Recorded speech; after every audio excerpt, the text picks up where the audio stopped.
Salam kehidupan bagi semua umat Tuhan dimanapun Anda berada.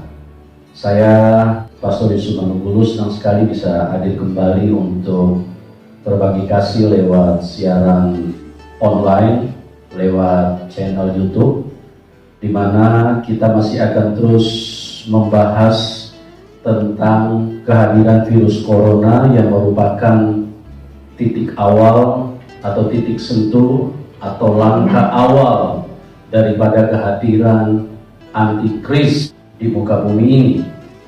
Karena pengaruh dan dampak daripada virus corona ini sungguh tidak diprediksi sebelumnya, bukan hanya bangsa-bangsa yang sedang berkembang, tetapi bangsa-bangsa yang maju pun seperti sekelas Amerika di luar prediksi bahwa virus corona sangat berpengaruh buruk terhadap semua keberadaan hidup yang dimiliki oleh manusia.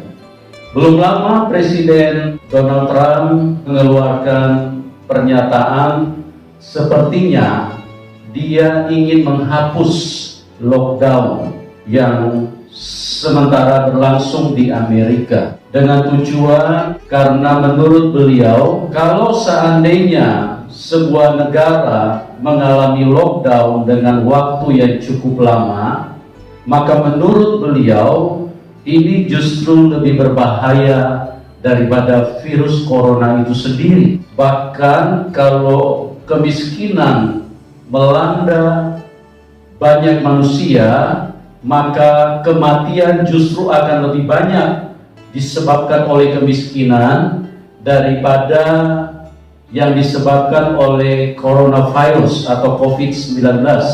Ini juga memang sesuatu yang sementara dipertimbangkan. Saya tidak tahu apakah akan dijalankan, tetapi apa yang dia sampaikan ini juga memang masuk rasio manusia. Karena kalau terjadi kemiskinan di berbagai negara, maka angka kematian pun juga akan semakin tinggi. Dan inilah seperti yang dikatakan oleh peribahasa bahwa manusia masuk ke dalam lingkaran setan. Dan memang dunia ini adalah lingkaran setan. Ya. Mau maju kena, mundur kena. Jadi serba bingung. Negara-negara yang seperti Amerika pun kebingungan luar biasa. Karena yang terinfeksi, terpapar virus corona sudah menembus angka 100.000 jiwa yang ada di Amerika. Dan Amerika adalah merupakan negara yang terdampak paling besar di dunia saat ini. Setelah nomor 2 dialami oleh Italia dan kemudian negara China. Virus yang menyerang di tengah-tengah dunia ini itu baru menyerang manusia, dan akibatnya terjadi keadaan yang begitu parah. Bahkan dikabarkan Amerika sendiri sudah mengalami kerugian 1.500 triliun hanya dalam waktu tidak sampai 1 bulan. Dan Anda bisa bayangkan kalau negara-negara yang miskin atau negara-negara yang ekonominya tidak terlalu sebesar Amerika, dan kemudian mereka terdampak dengan virus corona yang seperti yang dialami oleh Amerika, maka negara itu bisa lumpuh. Untung saja Amerika ini punya ekonomi cukup baik dan merupakan ekonomi terkuat selama ini. Atau mungkin virus yang lebih besar kekuatannya dari corona itu akan hadir sebentar lagi. Karena firman Tuhan sudah berkata bahwa pada akhir zaman itu akan terjadi masa yang sangat sukar. Semua sudah dicatat, dan ini adalah merupakan penggenapan. Tolong dengar baik-baik umat Tuhan dimanapun video ini bisa di-share, dimanapun Anda bisa menyaksikan siaran ini. Dia akan menyerang hewan, dia akan menyerang ternak, sehingga hewan atau ternak yang menjadi konsumsi manusia itu juga nanti pada berhenti seketika. Karena apa? Karena virus-virus yang mematikan itu menyerang hewan. Nah, bukan hanya menyerang hewan, virus-virus yang mematikan, virus-virus yang berbahaya, virus-virus yang akan melumpuhkan perjalanan manusia di tengah dunia ini juga akan menyerang tumbuh-tumbuhan. Dia akan menyerang hasil panen, dia akan menyerang bahan-bahan makanan. Nah, kalau dari semua lini diserang dengan virus-virus yang mematikan, maka siap-siaplah manusia. Pada kesempatan ini saya akan masuk ke dalam pembahasan berikutnya, yaitu kita sudah mendengar bagaimana antikris akan hadir dan dia akan melakukan penyiksaan yang begitu hebat. Dia akan membuat satu peraturan yang begitu memberatkan manusia. Bahkan setelah semuanya berjalan, dia akan mulai melakukan pembantaian kepada gereja secara mengerikan, secara keji, secara tidak pernah dipikirkan dan tidak pernah terduga, bahkan yang belum pernah terjadi. Ini memang merupakan sesuatu yang sudah ditetapkan Tuhan lewat firman-Nya.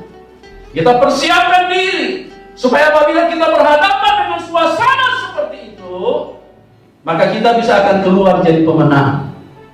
Karena di video sebelumnya saya sudah jelaskan bahwa apabila orang tidak memakai PIN atau password yang disediakan oleh antikris, maka orang-orang seperti itu tidak akan bisa melakukan transaksi baik dia menjual ataupun membeli.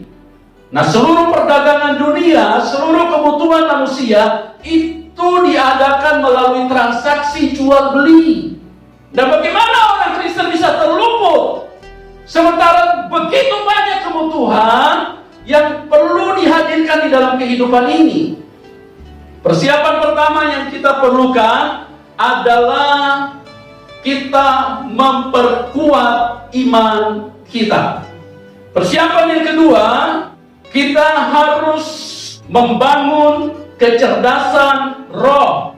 Kita harus memahami firman secara benar berdasarkan yang dimaksudkan oleh Roh Kudus. Seperti kita ingat firman Tuhan berkata, umatku binasa karena tidak berpengetahuan. Terus ada persiapan selanjutnya, yaitu persiapan ketiga.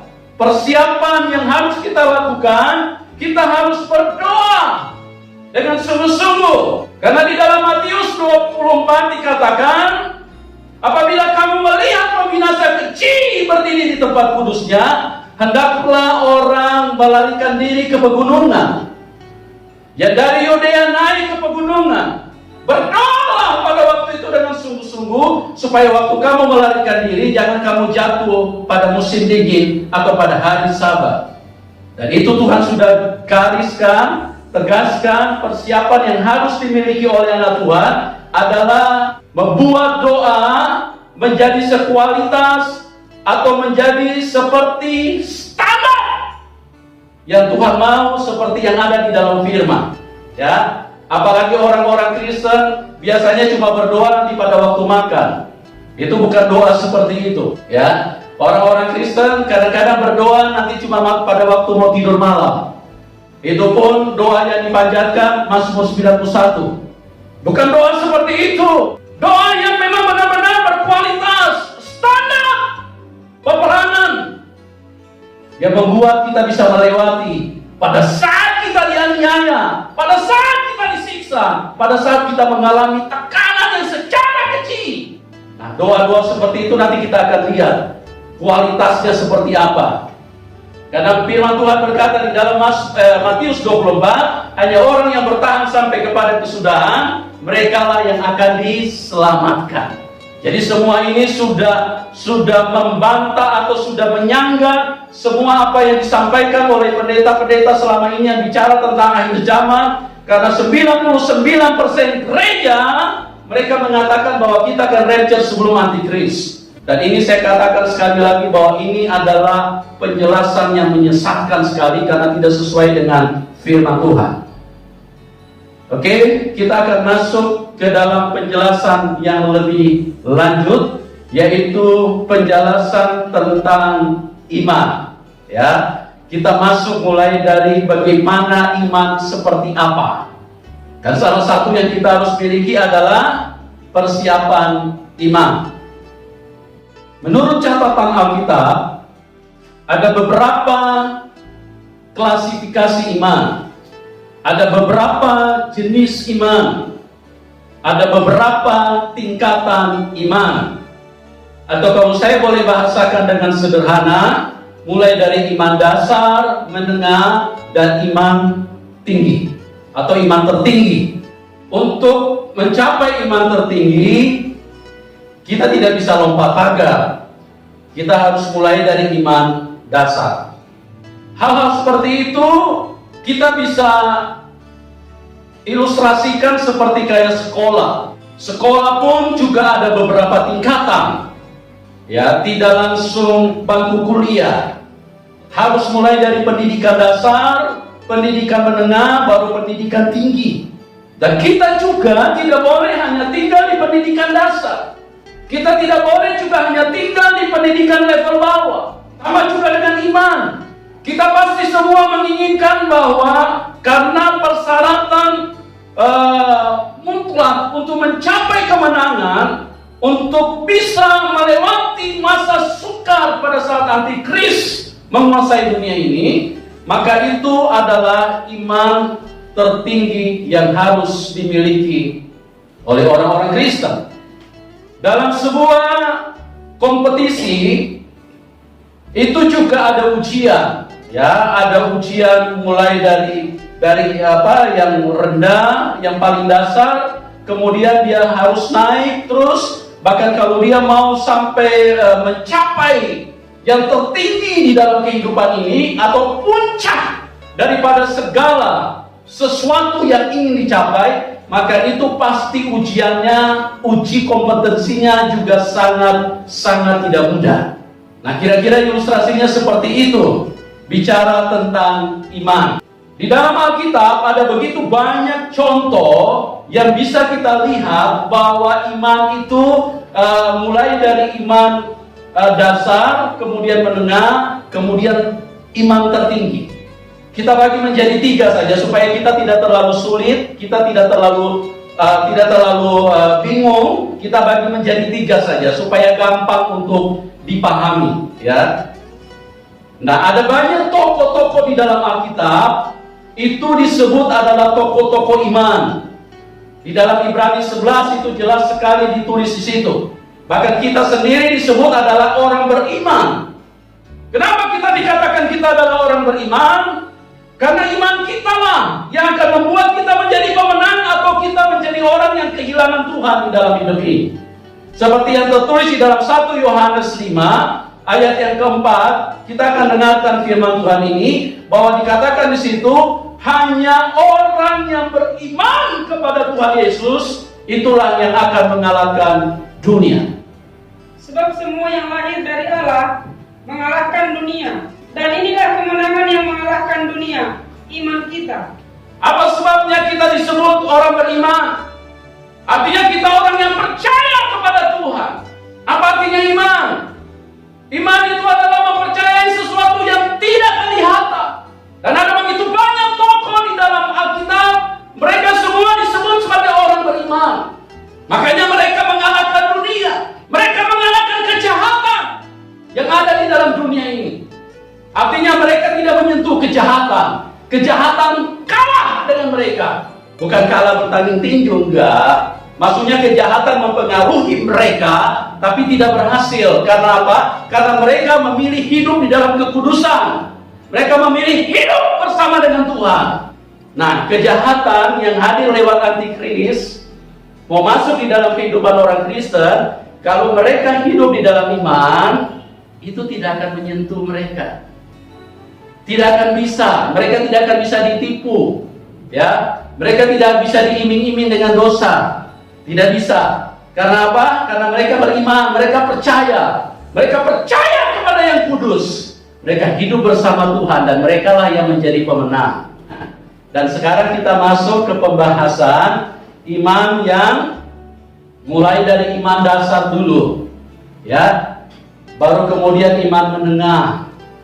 Kemudian baru iman yang tertinggi. Kita ambil tokoh Abraham saja, karena Abraham itu adalah bapak orang beriman, bapak orang percaya. Ya, iman dimulai dari benih yang namanya ada satu orang tokoh yang bernama Abraham. Iman yang dimiliki oleh Abraham itu juga dimulai dari iman dasar. Kemudian Tuhan bawa dia secara perlahan-lahan untuk kemudian mengenal iman menengah.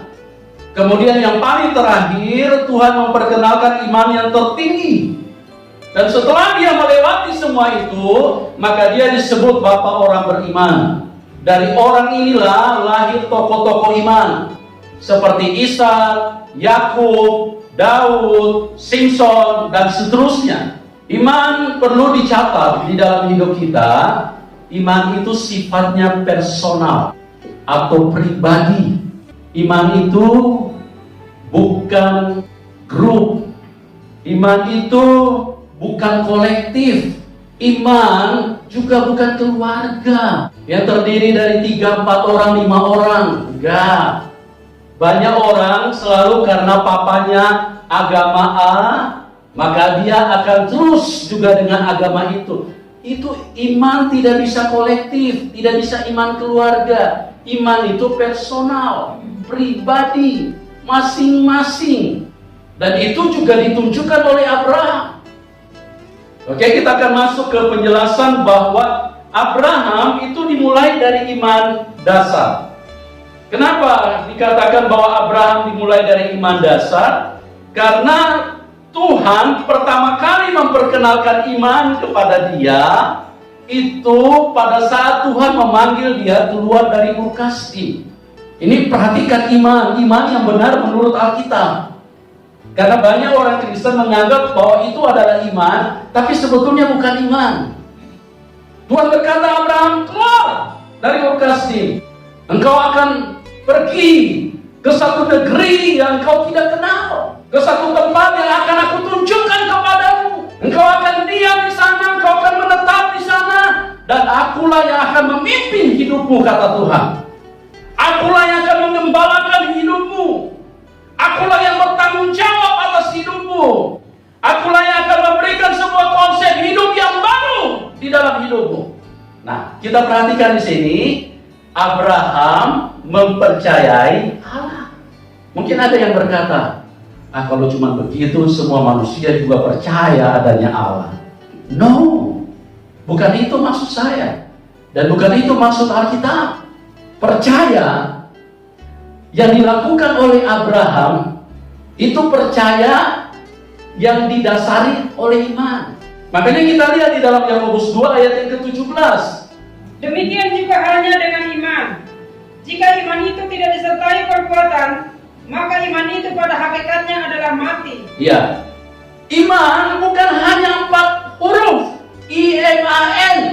Iman itu adalah sebuah kepercayaan kepada Tuhan yang Maha Kuasa, dan kemudian harus ada actionnya, ditaati. Kalau dia percaya kepada Allahnya, ya taat dong kepada apa yang dia katakan. Kalau cuma percaya kepada Allah, setan-setan saja percaya. Yakobus juga menulis itu. Mereka dengar Tuhan saja mereka gemetar begini. Ya, dengar orang-orang Kristen yang cuma saya percaya ada Allah, saya percaya ada Tuhan. Ya, Anda percaya tapi belum tentu Anda punya iman. Karena iman itu harus taat kepada Dia. Dengarkan Dia bicara. Itu baru iman. Anda mungkin menjadi anggota gereja, mungkin iya. Anda mungkin menjadi salah satu pendeta, mungkin iya. Anda mungkin menjadi aktivis gereja, mungkin iya juga. Mungkin Anda dipuji-puji di gereja, mungkin iya boleh. Tapi masalahnya Anda punya iman. Nah, kalau Anda mau pastikan iman itu ada di dalam hidupmu, ini lihat nih. Dia hanya punya iman. Dia hanya punya ketaatan. Karena dia tahu bahwa yang bicara ini tidak pernah salah.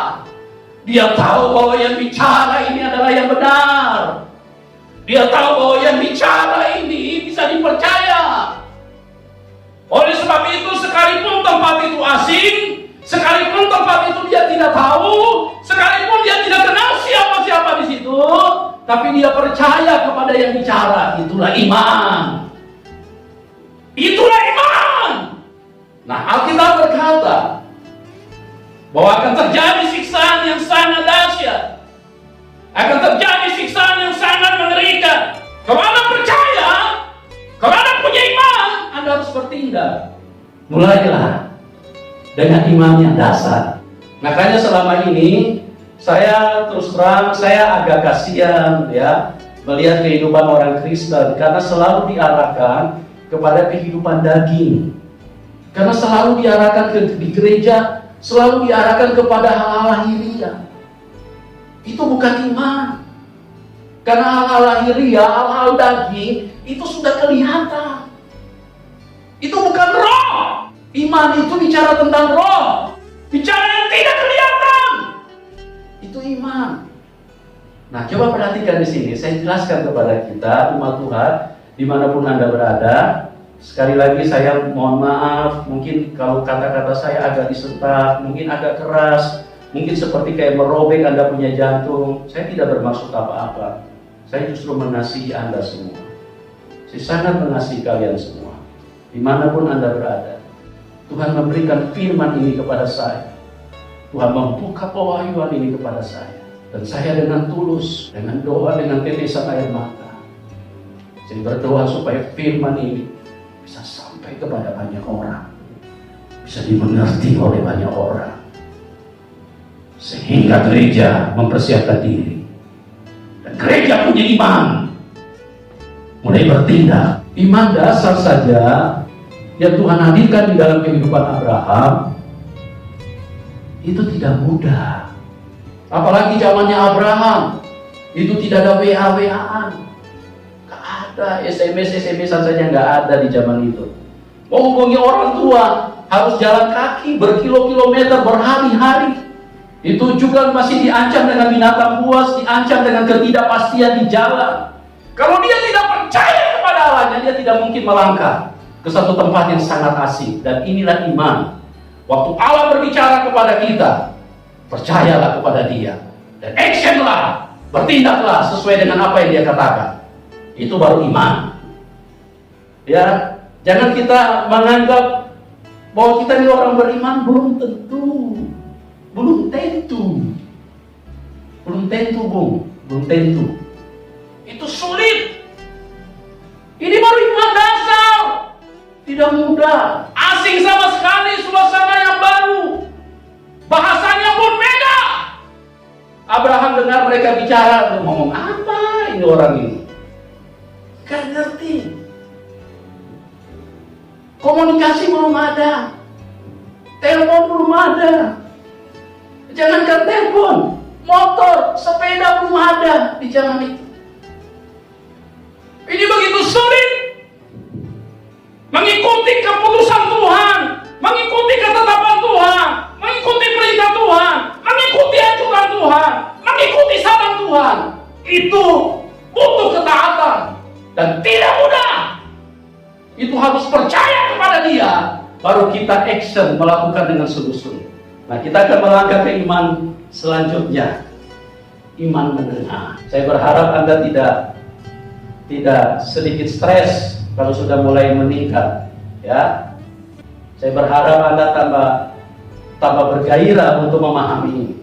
Dan kita juga akan melihat dari Abraham. Kita lihat bahwa Abraham itu kan punya orang tua, punya papa mama, bahkan punya saudara. Saya percaya bahwa Tuhan mengasihi mereka semua. Dan Tuhan tidak bertujuan hanya untuk ingin menyelamatkan Abraham. Tetapi waktu Tuhan hadir di tengah-tengah keluarga, kan cuma Abraham yang menjawab panggilan itu. Cuma Abraham yang beriman. Abrahamlah yang bertindak. Abrahamlah yang mempercayai. Makanya saya bilang iman itu personal. Oke, kita iman yang kedua. Kita perhatikan bahwa Abraham setelah dia keluar, dia menuju ke satu tempat di mana Tuhan tunjukkan kepada dia, Terus di situ Tuhan berkata, negeri ini akan dimiliki oleh keturunanmu, oleh engkau dan keturunanmu. Abraham sudah senang, ya, artinya dia sudah sampai ke tempat yang Tuhan tunjukkan kepada dia. Tetapi kembali imannya, Tuhan mau upgrade menuju ke iman menengah. Karena Tuhan tidak ingin Abraham tinggal di iman dasar. Karena kalau hanya tinggal di iman dasar, maka dia tidak layak untuk disebut sebagai bapak orang percaya. Dia harus masuk ke iman level selanjutnya. Iman apa itu? Di mana Tuhan berfirman kepada dia. Tuhan berjanji kepada Abraham, Abraham, nanti aku akan memberi keturunan kepadamu. Wah, Abraham senang, ditunjukkan negeri, satu bangsa, terus kemudian akan diberikan keturunan. Wah, Abraham tambah senang. Pikirnya kan, ini akan menjadi milik dari keluarga, dari family-nya, dari orang-orang yang dia kasih, orang-orang yang dia cintai, akan mewarisi itu negeri yang telah ditunjukkan oleh Tuhan. Terus kemudian Tuhan pakai ilustrasi lagi supaya Abraham lebih ada sukacita di dalam hatinya, karena dia kan keluar meninggalkan keluarganya. Supaya dia ada sukacita, dia ada penghiburan di tempat yang serba asing buat dia. Tuhan memberikan ilustrasi supaya dia tambah menyala-nyala, tambah on fire. Tetapi masalahnya ini proses iman, on fire dia. Karena Tuhan bawa, ayo Abraham keluar. Tuhan bawa dia malam hari, keluar Abraham. Keluarlah dia. Dengan gagah perkasa Abraham keluar. Pikirkan bersama Tuhan. Tuhan bilang, pandang ke langit. Dia angkat mukanya, dia lihat. Tuhan berkata, apa yang kau lihat? Bintang-bintang. Nah, Tuhan bilang, coba kau hitung bintang di langit. Ya jelas saja Abraham tidak bisa hitung. Terus apa Tuhan katakan kepada dia? Abraham, nanti seperti itulah keturunanmu. Wih, tambah berbunga-bunga Abraham. Luar biasa. Ini janji Tuhan kepada dia. Nah, terus kemudian ketika hari siang, Tuhan bawa lagi Abraham. Ayo Abraham keluar. Kemana Tuhan? Ke pantai. Kenapa Tuhan bawa ke pantai? Tuhan ingin berikan ilustrasi lagi kepada dia. Tengok itu pasir Abraham. Ya Tuhan. Berapa banyak jumlahnya? Wah, banyak sekali. Bisa kau hitung? Tidak bisa Tuhan. Seperti itulah banyaknya keturunan. Tambah bergelora Abraham. Luar biasa. Ini bukan haleluya 12 kali lagi. Mungkin haleluya 1 triliun kali. Karena apa? Karena Tuhan bilang seperti pasir di tepi laut, seperti itu banyaknya keturunanmu. Kita lihat proses imannya. Apakah Anda bisa disebut sebagai anak Abraham? Ini jadi pertanyaan di dalam hidup kita. Dan yang bisa jawab itu Anda sendiri. Dan yang bisa mengiyakan itu hanya Tuhan. Umur 75 tahun, Tuhan berfirman kepada Abraham, nanti dari Sarah akan lahirlah keturunanmu. Abraham menunggu 1 tahun, tidak kunjung datang. Imannya dinaikkan Tuhan. Dan Tuhan ingin melihat seberapa dia percaya kepada Tuhan. 2 tahun tidak datang-datang. Jangankan seperti pasir di laut, seperti bintang di langit. Tahun berjalan, tahun ketiga, tidak terjadi apa-apa.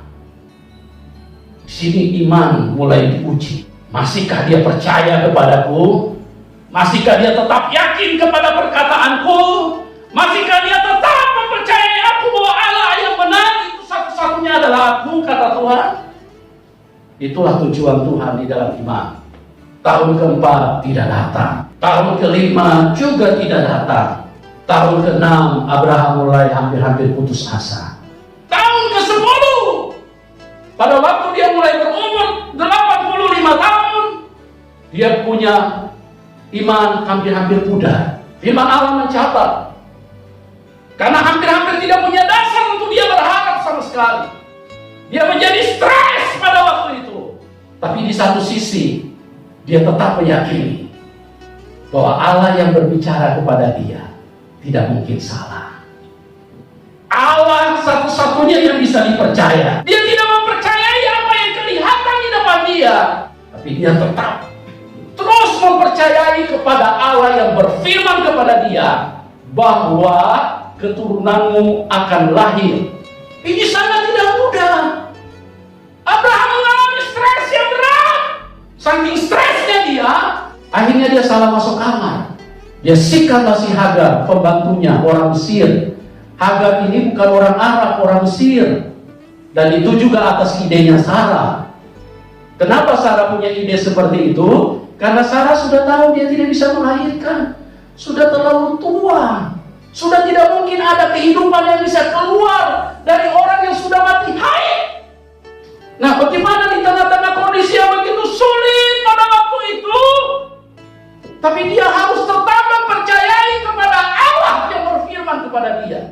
Ini tidak mudah, ini iman menengah ini. Ini harus ada, dia harus lewati. Dan dia harus keluar jadi pemenang di situ. Nah, iman, saudaraku, dengar baik-baik. Kita akan dibawa ke situasi yang membuat kadang-kadang kita stres berat. Disitulah Tuhan ingin melihat iman kita. Jadi orang masih percaya kepadaku, atau dia percaya kepada situasi yang dia lihat.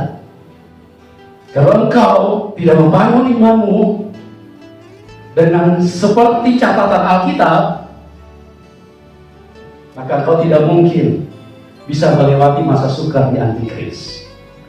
Terus berjalan. Apakah waktu dia stres? Apakah waktu dia salah masuk kamar? Terus kemudian Tuhan, oh kasihan Abraham. Kan aku sudah berjanji sama dia akan memberikan keturunan. Kasihan nanti kalau tidak langsung ditolong, akan tambah stres dia. Nanti besok dia salah lagi masuk kamar yang lain nanti.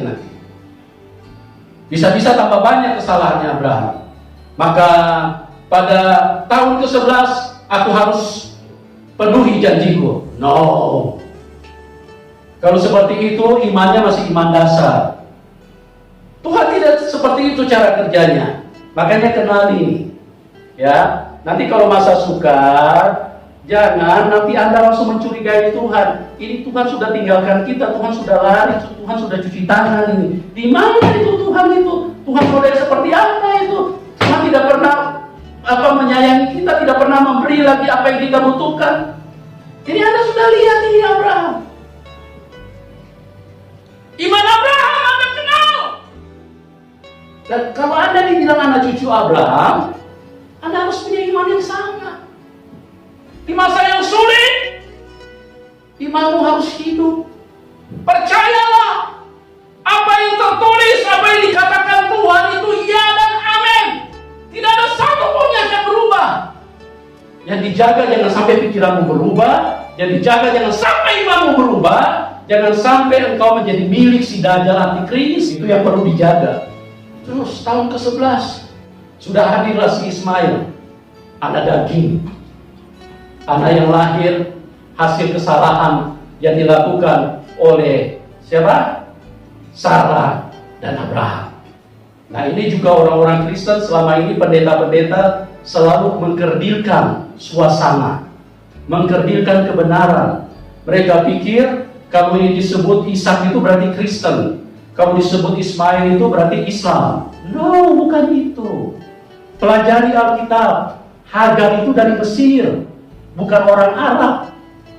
Ya, jadi ini bukan bicara antara Islam dan Kristen. Hagar itu dari Mesir.